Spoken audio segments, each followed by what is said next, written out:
嗨，大家好，我是躺平叔，今天是2026年7月29号。這一期咱們聊一篇文章啊。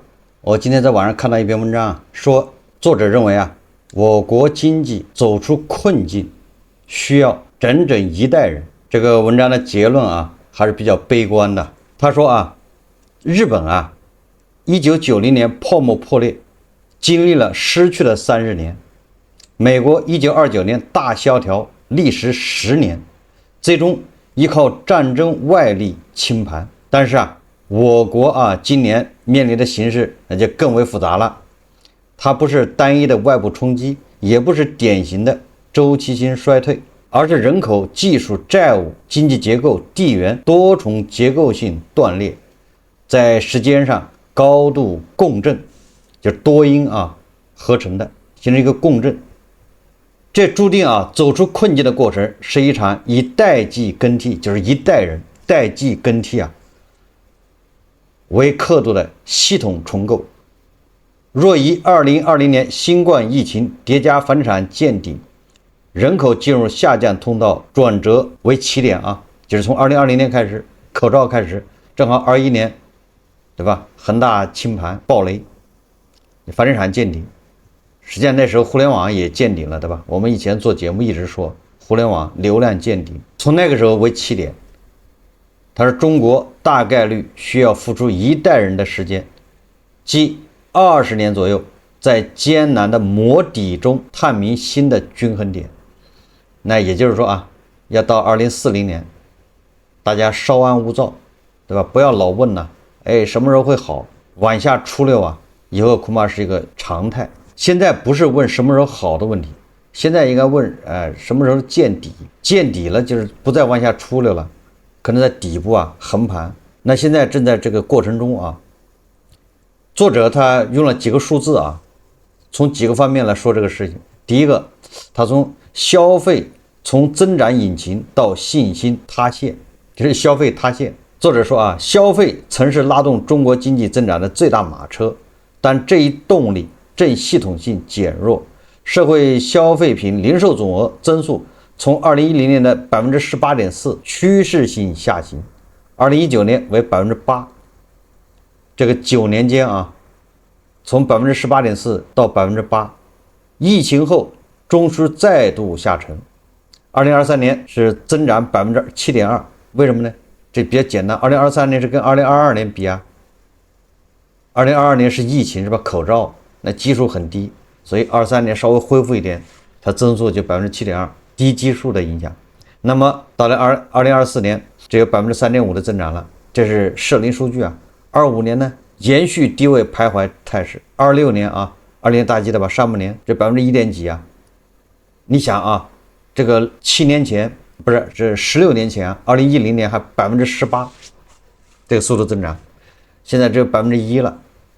居民人均消費支出佔可支配收入比例持續走低，從2010年的 70% 降至今年的 63%。2024年全年住戶存款增加 14.26 萬億元，反映的是防禦性儲蓄的集體焦慮。實際上這個25年26年這個存款那增加速度更快，那是更焦慮25年全國消費者信心指數連續多個月低於90，處於極度悲觀區間。95後乃至00後群體面臨學歷貶值與崗位緊縮雙重擠壓，消費意願與消費能力同步萎縮。6月8、雙11等標誌性購物節全網交易額增速已從2010年代的3位數降至個位數，甚至零增長。6月8呢，今年的6月8呢就都沒人提了這大家感同身受吧，應該有所感受電商流量紅利徹底枯竭，各行各業現在都不好幹。以前大家還可以說實體經濟不行，便利店不行，超市不行，大商場不行，都是電商，對吧？電商火，電商取代的。現在電商也不行了，你說你怪誰？對吧？實體不行，電商也不行，一片哀嚎之聲這是消費消費其實我們經常聊，对吧？比如新能源汽車，還有這個燃油車都別說了燃油車簡直是爛到家了，不僅降價，對吧？那個奔馳、寶馬、奧迪那價格都是打7折，就這樣，它的銷量還是断崖式下滑。新能源汽车呢，利润率啊，今年上半年只有1.5%啊，什麼概念？就卷到极致，就这个还没人買，对吧？销量也是下降10%。每次对吧？这个節假日出游的人倒不少啊，是吧？人數又創新高，但是人均消費是節節創新低。人均啊，就是大家勒緊褲腰帶出去玩可以，但是不花錢，盡量少花錢。現在就這麼個局面，哪行都在賠錢，除了 K 型發展那個萬善那條腿叫硅基是吧？相關的現在受到熱捧啊，它還可以。其他所有的行業都在賠錢，都在萎縮，這是消費。然後投資這塊呢，投資也是承壓，投資端冷暖分化，觸目驚心。全社會固定資產投資增速從2010年的24%一路滑落至2024年的3.2%。你看這就只剩零頭啊，就這個增速啊。2020年上半年更驟降至負的5.7%，就投資還是負增長。絕對值出現收縮，更值得警惕的是結構裂變，民間投資不斷下降。2020年上半年加速下行至負的8.5%，顯示市場主體信息嚴重不足。什麼意思啊？民間投資沒有了，對吧？要投也就是國企，什麼地方政府、民營企業本來是活力最強的，是吧？而且它是吸納這個就業主力啊，它是毛細血管，結果民間投資不斷下降。至少說明對吧？民營資本的活力大幅度降低，民營資本是收縮啊，對吧？它是負的8.5%啊。房地產投資持續深度萎縮，2024年同比下降11%，新開戶面積較2019年高點腰斬。這個沒辦法啊，因為你蓋出來賣不掉啊，沒人買啊。基礎設施投資在地方債務約束下增長空間，對吧？直接萎縮，邊際回報遞減也是不爭事實。最主要啊。我覺得最主要還不是說空間萎縮，空間萎縮的不是，最主要是它的投資沒有回報。如果投資有回報，那還會有大量的資本去投的。現在最主要是，對吧？你投資的回報率太低啊，錢投下去了回不了本啊，不要說回本，連利息都覆蓋不了。製造業投資雖保持一定增速，2024年增長9.2%，但產能利用率持續偏低。這個製造業的投資啊，那是最要命的。你投的越多，產能越大，產能越大，你是不是要卷？你生產出來要賣啊，但是市場上也賣不掉，那只能卷，所以這玩意兒更嚇人啊！你要不卷，產能利用率就低。2024年工業產能利用率75%，低於正常區間。你看看，新能源、鋰電池、光伏新三樣，投資驅動強勁，卻也面臨產能過剩與貿易壁壘升級的雙重壓力。整體而言，產業投資正處於新舊引擎切換的陣痛期，舊的房地產基礎投資鏈條斷裂，新的高新技術產業尚未形成足夠體量來填補缺口，且 AI 算力前期投資巨大，技術還沒有達到普及的程度，還需要與場景融合，成本較高。這個硅基對吧 ？AI 算力基礎建設這些東西，我們最近在紅綠市場裡講的比較多。這個東西，你看現在資本市場波動這麼大，為什麼？這些投資人對吧？華爾街資本像驚弓之鳥一樣，自己嚇自己，上蹿下跳，為什麼呢？因為大家都知道，你這麼大的資本投出，資本開支這麼大的投資，到現在沒有回報，還是弊端呢？就是不必的業務，就是企業之間互相倒手，你的投資是我的營業額，對吧？我的營業額又變成那家公司的投資，那家公司的這個拿到的資本又變成另外一家的這個叫營收，大家玩這樣的叫閉環轉圈。本來這玩意你轉下去之後，最終是要消費者來買單的，但是到現在沒有一個消費者說買單，還沒有一個應用啊，還沒有一個說哎在哪兒能收到錢。你這玩意最要命的就是這個啊，一旦說收不了錢，你這前面的巨大的投資那就是個黑洞。誰來買單吧？大家知道為什麼最近從美國到亞太，再到咱們這個硬科技是吧？半導體算力，很多股票都腰斬了。為什麼？上個月啊講的道理講的故事，這個月就不管用了，這是什麼邏輯啊？對吧？上個月還說站在光裡面，這個月就光着了，光屁股了。你說說，對吧？股票還是那隻股票，業績還是那個業績，它沒有變化。那為什麼前面恨不得的把它漲到1000，現在跌到500還嫌貴？為什麼？所以大家一定要警惕這個事啊！我甚至認為啊，這一切還沒開始。一旦啊，這個比如明年還找不到這些盈利模式，那恐怕還要反攻倒算呢。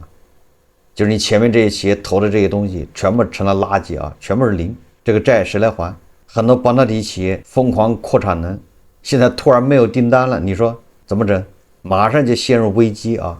所以他說啊，技術還沒有達到普及程度，還需要與場景融合，成本較高。我們現在一切的增長全部是基於一個故事，對吧？算力爆发，那就各種 CPU、GPU 是吧？各种內存、傳輸、光模塊，那都要爆发性的，還有存儲。也很多人都講這個故事，這個故事是成立的。問題是，我還認為人類要實現共產主義呢。那共產主義實現之前，這不還有幾個過程要經歷嗎？你不能直接從這個半封建半殖民主義社會進入共產主義啊，一個道理啊。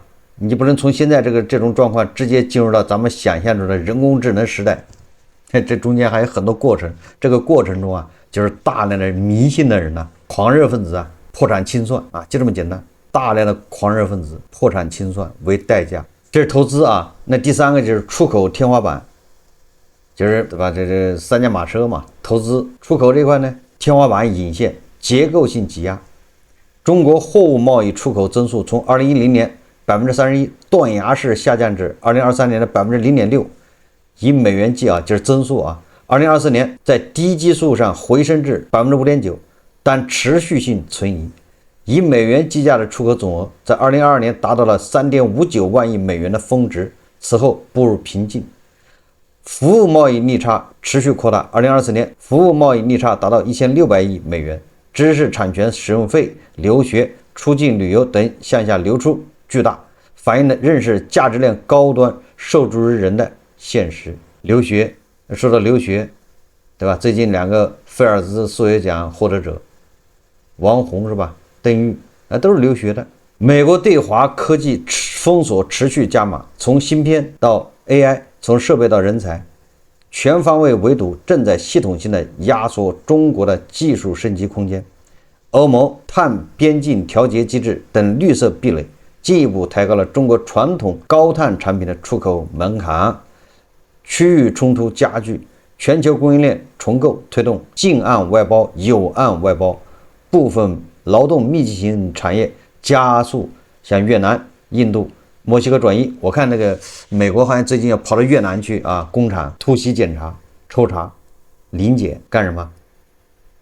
這都是針對咱們的貿易的啊，因為越南大量的東西出口到美國，美國人就要知道你這玩意兒從哪兒進来的，原料怎麼生產的，是貼牌還是換產地、洗產地？美國人跑到越南啊，現場檢查。也就是啊，你這些貿易外貿以後就是叫借船出海，对吧？你不管通過哪条途徑，最後因為全球最大的消費市场就是美國和歐盟，這不用在這兒再想了，對不對？那你最終這些東西都要想賣到那兒去。那美國現在貿易壁壘是吧？它這個關稅比較高，那你就通過什麼墨西哥、加拿大、什麼澳大利亞或者是東盟這些國家，你最終是流到美國。部分啊勞動密集型產業加速向越南、印度、墨西哥轉移，出口這架馬車正從過去的衝鋒引擎蛻變為需要艱難守護的防線。現在倒是因為啊新能源汽車和這個一些電子產品啊，現在出口還是很強勁啊。雖然啊有天花板，雖然會受到這個歐盟啊、美國的這個貿易壁壘或制裁，但是它最近漲得還是比較厲害的。這是外貿啊。那麼第4個就是人口斷崖如房地產沉疴。人口如房地產是理解困局長度的關鍵性長變量，其轉折點清晰而剛性。人口方面，勞動年齡人口自2012年達峰以後啊，減少5000萬，出生人口從2016年1786萬暴跌至2025年的792萬。出生率已經跌至 1%。 1962年到1973年升入高峰，出生的近3億人口將在2040年前後集中進入死亡高峰。我國未富先老，社保資金壓力越來越大。屆時，中國將面臨比當前日本更為嚴峻的勞動力短缺和養老負擔。房地產方面，2021年商品房銷售面積17.9億平方米見頂，2024年降至9.7億平方米，跌幅46%。居民部门槓桿率從2008年18%升至2024年的63%以上，也就是現在咱們的居民槓桿率其實挺高的啊，63%，很多人的真心已經花了，对不对？很多人開個奔馳到處借錢，吃飯都沒錢，但是他賬面上看着還是很有錢的，對吧？賬面資產幾千萬，但是他兜裡沒有一分錢，家庭財富深鎖入鋼筋水泥之中，嚴重擠壓消費與創業空間。兩個長變量調整至少需要一代人的時間來完成出清。這個出清啊，這很多人一聽出清以為是啥意思？出清就是有一部分人那個賬面資產把它清成零。這麼說不知道大家能不能理解啊？就是比如我是個老闆，對吧？我做点小生意，我欠着銀行2000万，外面欠我3000万，我還賺1000万，对不对？我的净資產還1000萬。但是我現在沒錢，那欠着我3000萬的人是恆大，要不回來。類似這樣的人非常多啊，很多人都這樣的。那很多人比他還慘，慘在哪兒呢？他外面欠着2000萬，自己對吧？人家欠他只有幾百萬，哎，他手上也沒錢了，這对吧？這個净資產就直接為負了，這更慘。有時候這些錢要不回來，對不對？這些人都要破產。出清什麼意思？出清就這些人全部給他清零。清成零以後，他就沒有想法了，該送外賣送外賣，該開網約車網約車，他就不再想着自己啊要上天入地，要什麼改變階層，要買別墅，他資產清零了，清零了就能從頭來，拋棄不切實際的想法，拋棄那幻想，然後重新開始，對吧？這叫出清啊。現在正因為沒有出清，所以這個社會還有點別別扭扭的啊。你有脫不下來的長衫，對吧？你有放不下的面子。什麼叫出清呢？你比如說他買了3套房炒房的，4套房的，他現在苦苦在堅持，一方面盼着，對吧？國家出大招救他，一方面到處拆東牆補西牆。這些人，那最終你不出清他，你不把他資產清零，那他永遠就這樣好不了。當然作者也說了啊，他說我們也有一些積極的變化。什麼積極變化呢？就是高端製造方面。他說中國正加速從規模擴張轉向價值鏈攀升。2024年，新能源汽車產量突破1300萬輛，同比增長38%，連續10年位居全球第一。汽車出口641萬輛，同比增長23%。中國超越日本，成為全球最大汽車出口國，自主品牌佔比持續提升。鋰電池、光伏3樣出口總額2025年達到了1.28萬億。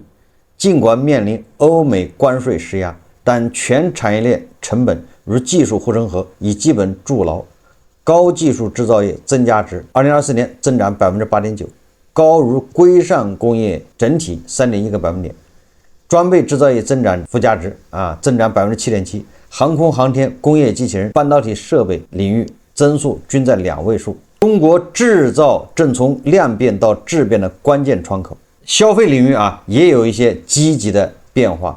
2024年服務零售增速達 6.2%， 顯著高於商品零售。文旅、演出、體育賽事等體驗型消費爆發式增長，僅演唱會經濟一年拉動100億級別周邊消費，反映出年輕世代從買商品到買體驗的消費遷徙。但這一切積極的變量，猶如這個水中花、鏡中月，如夢幻泡影呢，如淚如露亦如電。為什麼這麼說我們的出口增長實際上跟2個因素關係比較大，這個不能不承認2個因素讓我們的這個出口增速好像非常強悍。不僅出口，咱們出口一多，進口就得多，因為咱們是個加工嘛，对吧？工厂嘛，来料，他們是配套的出口一多，进口就得多，所以进出口增速都非常好。2个原因，這2個原因大家聽一聽，你覺得能持久嗎？第一個原因就是地緣政治，就是俄烏戰爭，美國對伊朗的打擊。由於這些戰爭導致這些國家受到重創。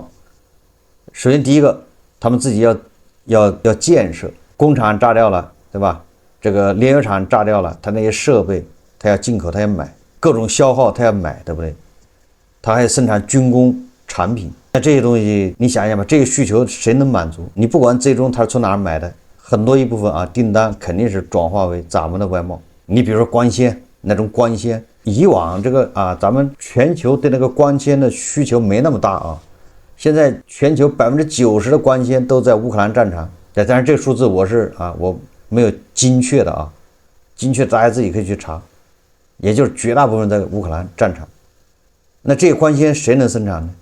那當然大量的，對吧？絕大部分肯定還是咱們這兒產能啊。我這只舉這一個例子，大家就明白了，這是对吧？所以很多裝備啊，它就需要，你比如它要機床，对吧？它要生產製造的那車機器人，它要建新的生產線，這玩意都需要錢，都跟咱們有關係。這是第一個，第二個，對吧？他們又是受到制裁，大量的民生用品，不光是軍工啊。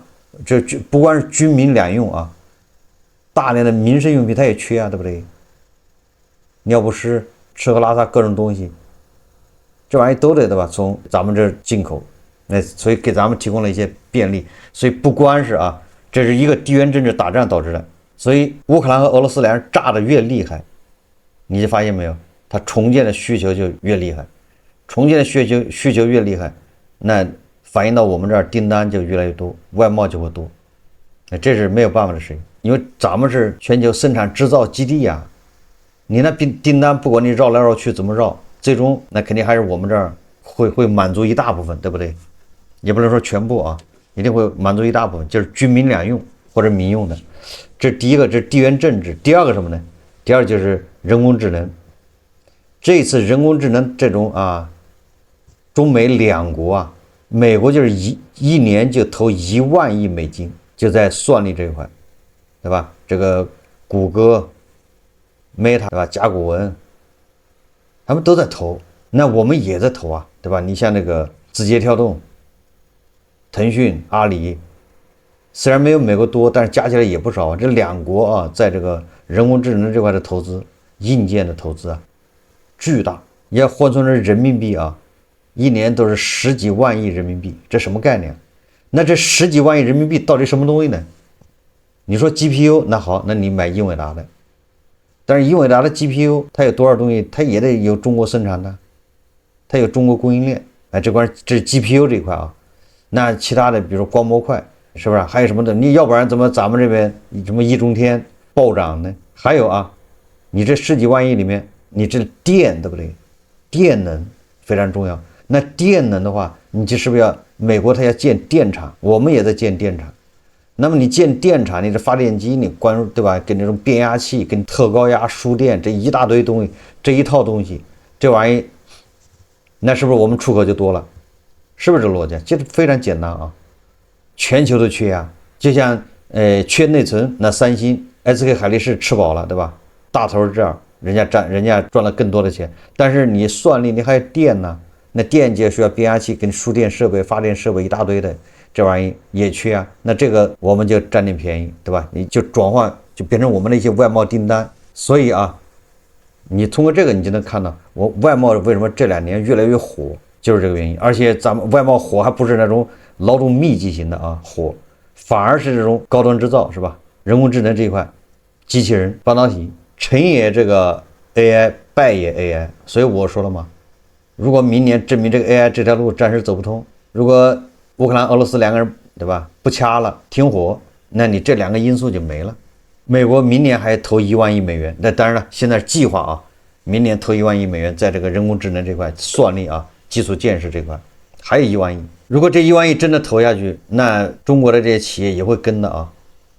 那明年的外貿不會太差，這你能看得到。但我想說的是什麼呢？那一旦這個1萬億不投，或者是投下去沒有結果，人家不打算投了，那這一下影響就出现了。文章說啊，走出如此多維度共振的困境，無法靠放水一蹴而就。第一個，他說代際更替剛性。他說目前世界處於100年未有之大變局，科技發展迅猛，但新科技需要更新勞動者的知識，並改造與生產力不相適應的生產關係，勞動力迭代，消費習慣遷移，人力資本重構，均需以10年為單位計算。待到 AI、新能源、高端製造等產業開始真正產生利潤並吸納就業，才算轉換成功。其二，存量債務消化，深層改革見效。債務的化解需要新的造血能力，這就需要稅收、產業結構等多方面層次的調整。地方政府與居民端的債務盤整，日本經驗顯示，資產負債表修復通常需要15年，同時需要分配改革、稅收改革等關鍵改革有效實施，養老壓力緩解，社會信心的恢復。第三個是老齡化抑制創新。根據創新理論，社會發展的最終動力是創新，需要新勞動要素組合。老齡化社會的風險偏好降低，企業家精神減弱，這一規律日本和歐洲已反覆驗證。第四個是低生育危機的滯後性，即便現在全力鼓勵生育新增勞動力也要等到2045年後才能進入市場，這20年空窗期就是必須承受了一代人代價。2026年上半年冰冷的數據讓我們更加清醒，宏大敘事已難扭轉民間的預期，唯有實質性的制度優化與風險兜底，才能重建信心。國家已經出台大規模設備更新，消費品以舊換新，地方債務化解、生育支持以及新質生產力培育等多項措施，方向清晰，但需要更有力、更深層次的措施。特別要讓95後年輕人看到希望，激發社會整體活力。這個實際上要想走出這個低迷不僅要完善這些社會制度，我覺得最主要的恐怕還是要出清，就是讓所有人認清現實，拋棄幻想。出清可以最快的解決債務問題，就是大家之間不要再三角債了，你欠我的，我欠你的，誰也動不了，趕緊出清。該破產破產，該清算清算，要不然人人都覺得自己還挺有錢，一旦有錢了，对不对？他就不想動，苦他就不想吃，這實際上是個錯覺比如這個房地產暴雷低迷引發的債務危機，它正在擴散，這個債務危機已經5年了，對吧？還沒有解決，如果不解決那就拖吧，一直往下拖。所以這現在到了該解決的時候，就是破產清算，化解這個应收賬款。全社會這個應收賬款已經跟10年前翻了1倍。這個我們昨天前天的節目已經介紹過，你10年前你拿100塊錢做生意，100塊錢出去了，買了東西出去，對吧？回來100，你收回来100那麼现在呢，你100塊錢東西出來只能回來80，你這80再出去一趟再回來，只有64，你琢磨琢磨吧，這64再出去再回来你才多少？50塊錢。现在做生意都变成這樣，那你說你轉幾圈，你的本金都沒了全部是壓在裡面，你的利潤本金全部變成別人的應付賬款。所以大家應該能看到為了規避這種中等國家收入陷阱，你看房地產先割一道，房地產把90後應該是割得很美，很多90後对吧，已經被房子套住了，沒有被套住的是少數。現在紅綠市場看能不能把一些小燈給套住，把一些00後忽悠進市場，對吧？讓他把債給背上。大家把債都背上了就老實了你就老老實幹活，不要有多的想法。所以你看這個紅綠市場就是的，你不喜歡老燈股是吧？你不喜歡白酒，你也不喜歡这些亂七八糟的，好，咱就站在光裡，對吧？高科技、硬科技，未來就是科技，對吧？未來就是人工智能。你們才20歲你未來再過20年40歲，對吧？你那什麼概念，對不對？你現在不買這些，你以後怎麼活所以這些小燈，對吧？紛紛慷慨解囊，殺進這個科技股，一下褲衩子都賠飛了，老實了對吧？打工還債吧，不上班能行嗎？不送外賣能行嗎？我是認同需要一代人消化這個債務，實際上也可以用比較激烈的一點手段。激烈一點的手段就是早破產，對吧？早清算，早受益。大家早一點認清自己，認清現實。該破產的趕緊破，不要拖。一切從恆大開始的暴雷就是恆大先爆的，這個鏈條從那一環節是恒大這一環節先爆掉，就是房地產這個環節，對吧？從這兒開始的，先從恒大，然後擴散到房地產，從房地產擴散到其他地方，那結束也從這兒結束，是吧？现在趕緊啊，越快越好。恒大趕緊破產清算，恒大一破產清算，恒大的一級供應商，恒大那個表上2萬億啊欠的外債，這2萬億就得把它清成零。這2万億是誰的應收呢？你這些人，对吧？本來这些人應收，哎，我這一個億應收是恒大的應付嘛，對吧？恒大的外債，你這1個億變成零了，你回去看你能扛得住嗎？扛得住你就接着往下搞，扛不住你也破產。哎，只能這樣，趕緊往下傳遞，對不對？早點結束，不要大家互相拖着了。哎，你的從房地產破起，就破到其他行業了，比如陶瓷，比如馬桶，對吧？裝修的這個家具、建材、施工队、三角債，對吧？你欠我的，我欠你的，都通過破產趕緊解決。解決完之後啊，這叫出清。一旦出清了，大家認清現實，對不對？你不是沒錢了嗎？你從千萬富翁現在變成零了，對不對？沒有債務纏身，但是你也沒資產了。好，那你就開始送外賣吧，趕緊找點活幹，對不對？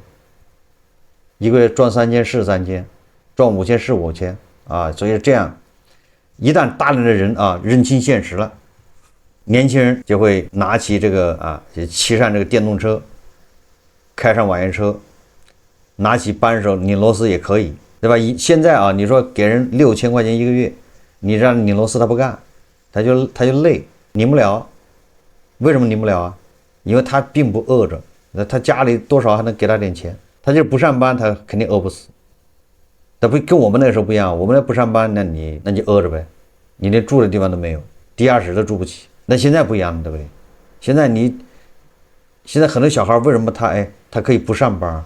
因為他雖然沒有收入，他不就是餓着，因為家裡多少能給他點錢。只有當這些啊全部清算以後，大家重新把位置擺正了，認清形勢，哎，這時候社會它見底以後啊，真正的才能反彈，開始又往上走了。這個過程越快，那麼大家的痛苦就指數稍高一點；越慢，大家痛苦指數少一點，但是它拉的時間非常長。你用1代人去消化也行，那就是30年，慢慢來吧。本來是想通過新舊动能轉換，是吧？靠這個 K 型發展，靠高質量的，靠這個向新向優，是吧？這個 K 型的那條腿，但是這條腿現在怎麼說呢？至少還沒得到驗證啊，還經不起檢驗呢。就我剛開始前面說的，如果說你人工智能這條路暫時走不通，那你怎么辦？某種程度上，對吧？咱們確實也在發戰爭財，但是他這戰不可能一直打下去啊，也可能今年或者明年或者後年就停火了，對吧？打完了。所以這個文章啊，它結論我是認可的，需要1代人來消化。那就是2條路嘛，一條路就是你可以短一點，10年消化，那你就動作就大一點，幅度大一點，那這個很多人恐怕受不了。你要動作小一點，幅度小一點，是吧？叫軟着陸，那叫1代人慢慢去消化，就叫韌性。就我剛才講的道理啊，大家想一想就知道了。100塊錢出去回來80，就是因為有三角債，對吧？各種債導致的。如果100塊錢出去回来是100，那我們這個事情還能幹。100塊錢出去，我這說的純現金流啊，還不是說盈利，盈利不盈利的放一邊，而是純现金流。那麼什麼把你現金流給卡掉了呢？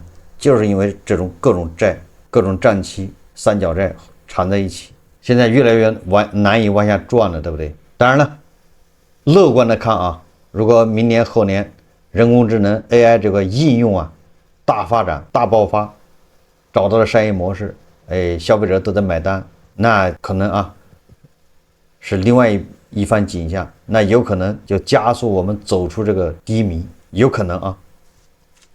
好，這期節目我們就聊到這裡，感謝大家收看。如果喜歡我的節目，歡迎訂閱、點讚、評論，謝謝大家。